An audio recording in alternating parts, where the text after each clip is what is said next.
Magandang gabi guys. Ayan, magbabalik tayo dito sa ating YouTube channel. Ayan, para mayroon na naman tayong pag-uusapang barya. At ito po ay ating hilig. Ayan, adlikain natin mangulikta ng barya. Sari-sari pong mga coins ang ating mga kunikolekta at saka mga banknote. Ayan.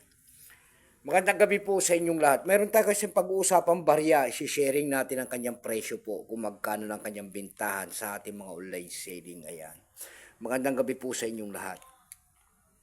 Ang pag-uusapan natin barya guys, ayan po ang ating pag-uusapang barya. Pera po ng Belarus, ayan, 1 kopek.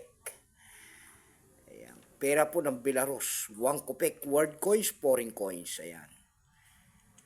Ayan ang ating pag-usapan. Tignan natin to kung magkano ng kanyang bintahan, pera po ng Belarus na ibang sa year 2009. Ayan. Ayan, tignan natin kung magkano ng kanyang bintahan nito. Pero bago tayo muna magpapasalamat muna sa lahat, syempre po, ng aking manonood, lalo-lalo ng aking mga subscriber, dito po sa aking YouTube channel. And thank you so much sa mga suporta ko po. Ayan, magandang gabi po sa inyong lahat. Maraming salamat din po sa mga masugid ko pong mga tagapagsubaybay dyan po sa aking FB page, Samuel Soriano po. Ayan, lahat po na nakapalo sa aking FB page, magandang gabi po sa inyong lahat. And God bless. Ayan. Excuse me po. Yun naman po, hindi pa po nakapag-subscribe dito sana sa aking YouTube channel. Anyayahan ko lang sana kahit malaking tulong na po o bagay ang inyong magagawa. Tulad na lamang po sana ng pagpindot ng ating subscribe button, like and share para ma-update ko naman kayo sa mga bago ko pang ilalabas na video about coins. Ayan. Ayan po ang ating pag-usapan. Tignan natin to kung magkano na ang bentahan nito sa ating mga online selling. Ayan. Nagsimula ang years nito guys mula year 2009 lamang.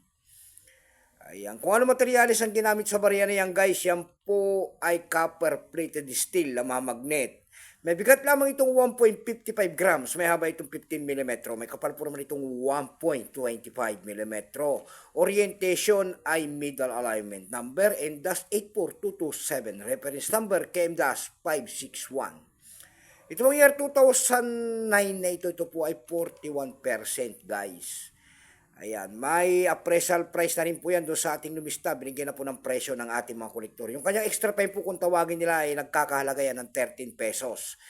Yung kanya namang almost uncirculated po ay 30. Ayan. Dako tayo sa kanyang price guys. Ayan, sa kanyang price. Doon sa ating eb.com guys, tingin-tingin tayo doon kung mayroon na nagbebenta nito. Mayroon naman tayo nakita yan. Doon sa eb.com guys, meron tayo nakita nagbebenta nito ng $7.70. Nasundan po ito ng $2.90. At meron naman tayo nakita ng pangatlong presyo po na $2. Yung pinakamababa po na bintahan doon ay $1.75. Ayan lang ang aking may bibigay na presyo po nitong coins na ito. Ayan, magandang gabi po sa inyo lahat and God bless.